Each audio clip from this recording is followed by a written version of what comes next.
looking at how to sketch when we have a quadratic in turning point form.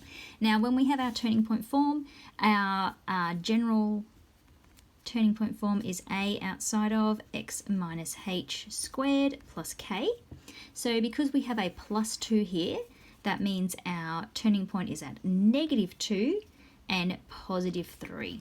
So that's our first piece of information.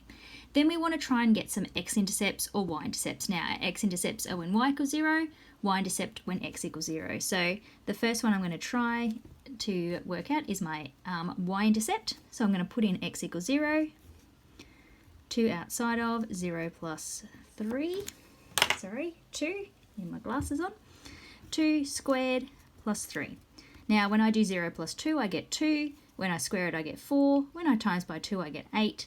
And when I add 3, I get 11. So I've got a y-intercept of 11. Now I'm going to look at solving for the x-intercept. So I will put y equals 0. So I've got 0 equals 2 outside of x plus 2 squared plus 3.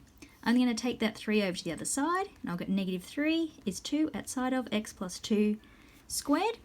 I'll divide by 2. And now this is where, in this case, we are not able to get an x-intercept because we can't do the square root of a negative number. So that means that our graph is not going to cut the x-axis. So what we've got so far, if I can find where my ruler is, we have got a y-intercept at 11 and a turning point at -2, 3.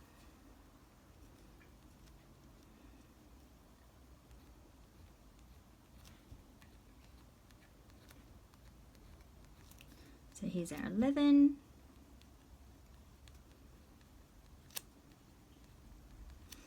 -1, -2, 1, 2.